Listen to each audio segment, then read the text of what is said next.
right, so I got a warehouse in Jacksonville. It's 14,050 square feet.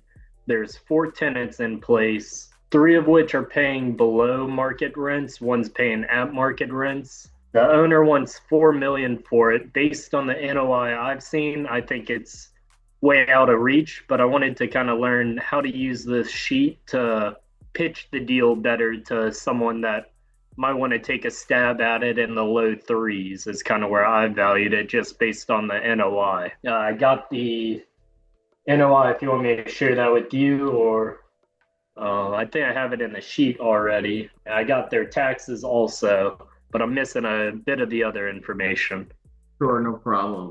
Hold on one second. I'm gonna share my screen with all of you guys in a minute. All right, yeah. So let's go through this. And real quick, Wes, before we just dive in real fast, I just want to answer John's question. Yeah, I say sorry, John. I just noticed your chats. My chat box is blending it into the back of my screen. John, you were saying, is there a vacancy expense in there? So I think this was it. So if we look really quickly, we do the vacancy here. So we did 5% for vacancy on the income sheet. Okay. Now, obviously, this ranges between 5 and 10%.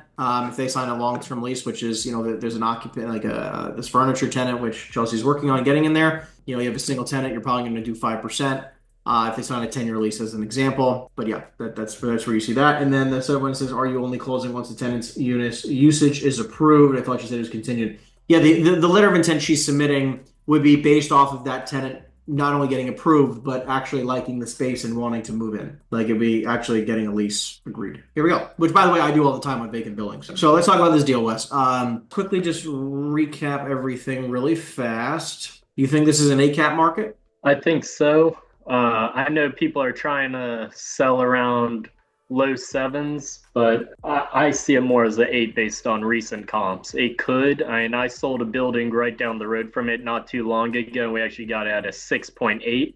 Yep. But it's a much better building than this one though, and a larger space with more land. This one doesn't have much land. So no, hold on, I want to do this real quick. So I'm going to share. I'm going to make a copy of this for everybody. I'm not going to use your exact sheet. This way I can make a copy. I'm just going to do this for everybody, so everyone has copies of these sheets. I didn't do that before, so give me one second. Do your share. Let's do anyone with a link. So if you want to do this one, this is from Chelsea's here, and this is for retail. Let's go back to yours, Wes. A couple things that I'm looking at. Number one, our debt coverage ratio is not good. We need to drop this down to where we can actually get some proper debt on it. Until this is at a 1.3, comfortably, it will be tight for us. So let's just say we do 60 here. And based on rates today, we do a 7. So maybe 65. That looks fine. Next, you have $4 million. That's what they're listed for. The seller wants. Yeah, that's what the seller wants. Okay, we'll come back to that. That's fine. 15,000. How big is it again? 14,000 feet? 14,000 square feet. 14,050 square feet. Got it. All attention. Okay. I see here 18,400. What's that? So that's the second building. So there's two buildings that are, I guess, sort of in a weird L shape. Okay, so and he wants that total for both properties. So 18,400 total. Yes. Got it. Yep. All right, Sorry. that's fine. But so we're gonna go off of the full 18.4. Let's see what we got plugged in. We got the full 18.4. Obviously, we can get rid of some zeros here. Let's look at it. Everyone's month to month. They have long-term leases. What is it? So they all have long-term leases. So the earliest lease is TFAT, expires in 28. Wow. Okay. So when in 28? October 31st of 28. All right, so 10-31-28. So what I'm doing here is that I'm going to add in a tab here. So this is when leases expire, right? So expirations. Oh, there we go. All right, and I'm going to add in when they are, because I know that I need to know when I can get some bumps in these rents, especially if we look at, and obviously, what are these, triple net rents? Yes. Okay, that's nice to see. Obviously, he's getting 1506 over here, and he's only getting 1236 over here. And you said everyone's bumping by 3. Not bad. But it's okay, well, I know hypothetically this is 3.5 years from now, right? So 3.5 years from now, so price to quarter, let's say 3 years is 12 quarters.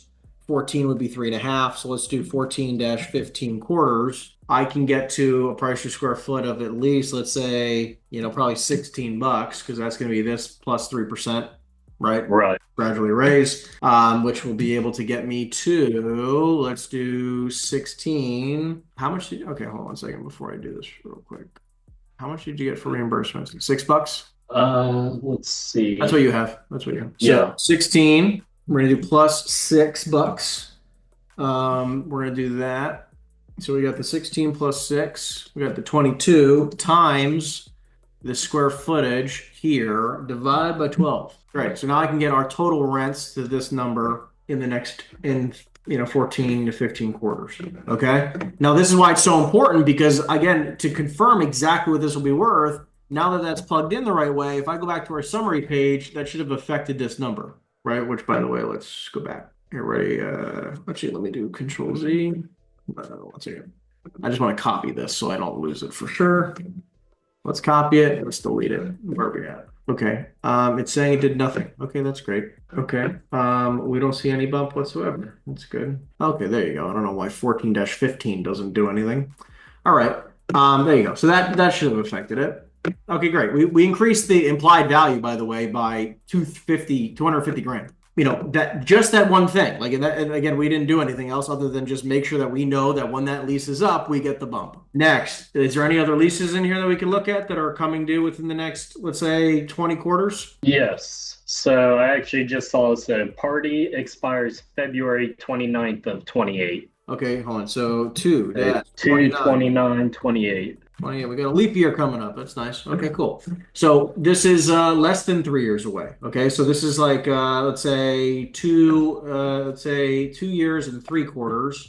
So 3/4 would be 12. It means 11. So we're going to go 11 quarters, and we're going to do the same. So we are going to pull this over. There you go. Okay, great. So we got a little bit of a bump, not a crazy amount of a bump, but a little bit. Okay, what else we got? And then we got Macy will be up August 31st of 29. 8-31-29. Okay. Yep. All right. And let's take a gander. They got 12,636, which will mean that they're not doing anything until like here, basically. Yeah, because 29 will be 4 years, right? So that will be Right. that'll be here almost exact. So it'll be 17. So we're going to be at 14,241. Let's see what we can do. So if we did this, which by the way, it's going to be higher. It's going to have to be higher than 16 because if 4 years at 3% increases a year, again, quick back in the napkin, 15 times 0.003. 1, 2, 3, 4. So that means $16.88 is actually what it's going to be anyways. Right? So to be honest with you, I wouldn't even touch it. I mean, unless you believe, real quick, do you believe everybody's at market? Do you think 16's market? So it's definitely 14's where I see a lot of leases starting out at. Got it. Okay, so I'm not going to touch that, right? We're just going to let it ride by 3% increases a year. So, because this is already going to be north of 16, so I can't touch that. Now, real quick, let's go to expenses. Let's make sure. Okay, 5%. We like it. Repairs and maintenance seems a little bit light. If we got 15.5 or 5%, we're going to do the same here. Yep. The only thing I touched there was the taxes. I didn't have any other information. That's fine. So that's insurance is also going to be like 40 grand. Okay, it's probably going to be like $40,000, right? So okay. and obviously I would get a quote first. I'm not just telling you to put 40, but I mean I need to put something of that magnitude in here just as a placeholder, right? Which obviously, by the way, is then going to change everything. So now, I mean, you said $6 triple net. And that's more than what the expenses are. Right. I might have got the wrong information there. Yeah, because I have 6 here. I can check back with that. No, that's fine. Like what I'm saying is that like I need to probably put like 4.5 or something. I was thinking 3 is normally what I've been seeing, between 3 and 5. Okay, so I'm gonna put 4.5 because that's what the expenses are penciling out to be. But that's at 40, right? So that's at 40,000 in insurance.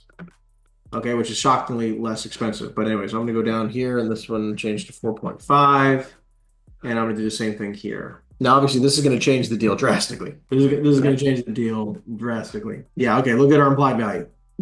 Again, we got the 18 price per square foot on purchase at $4 million is $214 a foot, which we both know is very high. Yeah, nowhere near. What do you think the price per square foot is for this market? I would guess around 160. All right, great. 160. Let's do the quick math. So 160 times 18,400 is 2,944. It's almost exactly what this is saying it's worth. Yeah. 2.9. But at 2.9, again, obviously your IRR is not great, but your stabilized yield is horrible because your income is going to be higher. I mean, you might even get pretty close to a 70. I mean, no, you're not going to make it. But anyways, I mean, sadly, I mean, I'm going to probably be at like 2 million bucks. I mean, maybe. That's where a lot of my purchasers are looking to be around 100 to 150 basis points off. So that's where I've been trying to estimate around an 8 cap to 8.5 cap. Yeah, I mean, like, look, I mean, you're buying at an 11. I mean, if they're being serious, like, they're buying an 11 cap right now, which is like that is crazy to me. And Yeah, this sheet is good. I mean, all these numbers are accurate. So if they're saying they're going to buy an 11 cap, I think they're kind of crazy to say 2 million. You can if you can get somebody at an 8 cap, what does that put us at? That puts us at like what, 2.5? yeah. I was thinking maybe 3.31. 2.5 is a 9. You said Uh, 3.31. oh no, I meant between 3.3 million and 3.1 million is what All I right, was let's do about 3 to million. Let's see what it is. 3 million is a 7.5 cap. maybe a little lower. Yeah, Again, but what you're saying is that because again, this is the big thing to keep in mind, guys. When you're evaluating deals, and obviously, Wes, you're a smart guy and you know your market. It's like, how can you expect somebody to pay a lower cap than what their exit is? You can't. You can't assume that ever, right? yeah, So it's like, okay, well, if I, obviously this is being conservative, but it's like how like thinking about possibly, selling for a less of a cap rate than what you're paying is almost a guaranteed way to lose money. Right? Like, so it's like, okay, if I know I'm going to sell at an 8, I have to buy it north of an 8. for Right? sure. Yeah. So it's like, especially here where it says my future implied value is only 2.9 million. Because, like, okay, let's do some back in the napkin math, bro. Right? Like, so it's like, okay, 18,400, 18.4 times 16 a foot triple net in the future. This thing's going to have a 294 triple net number, which I'm still going to have some expenses. So let's say times 0.85 again. I'm gonna have a 250 NOI, so I'm not horribly off, but it's only because I put my insurance is freaking 40 grand. Let's say it's 25,000, but it's definitely gonna be something. All right, whatever. My NOI is back up here. Okay. But my point is like, okay, at 3 million, again, you have to confirm your insurance, but you're at that's an 8 cap at 3 mil. So how should I go about?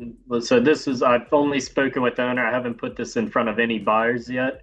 Should Yeah. I go back to the owner first with that kind of starter offer of, hey, the highest my group can get you is 2.5, and then kind of show them the math that we're looking at here on like the OM page, or Yeah, I mean, like, look, what you just could. walk away? Give me a minute. I'm just looking here.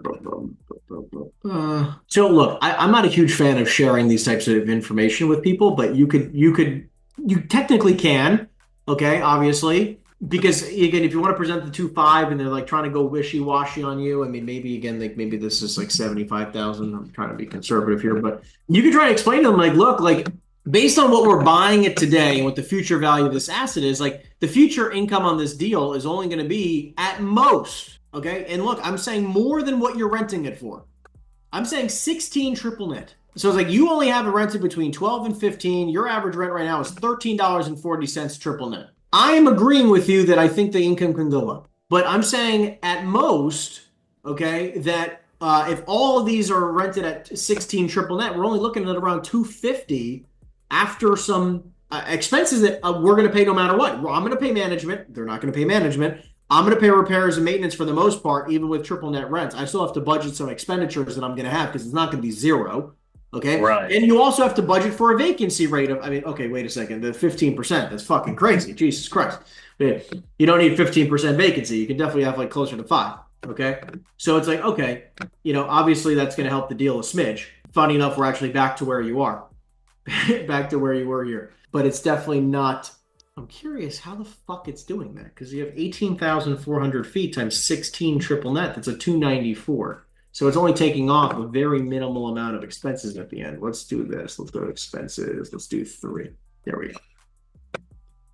It's not crazy. Jesus Christ. Anyways, you can even be honest. Like, look, the property's only going to be future value worth between $3 and $3.5 million in 5 years, if and when you can get every tenant to pay market rent. So paying you $4 million a day would be freaking insanity.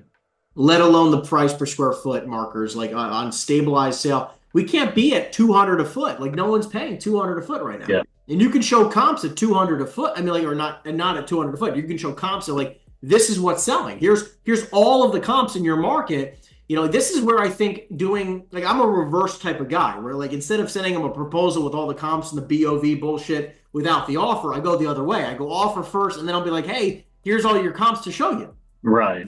You know, here's what's, here's proof why our offer makes sense. So it's like, hey, here's 5 comps that have sold at around 130 a foot, and I'm offering you more than 130 a foot.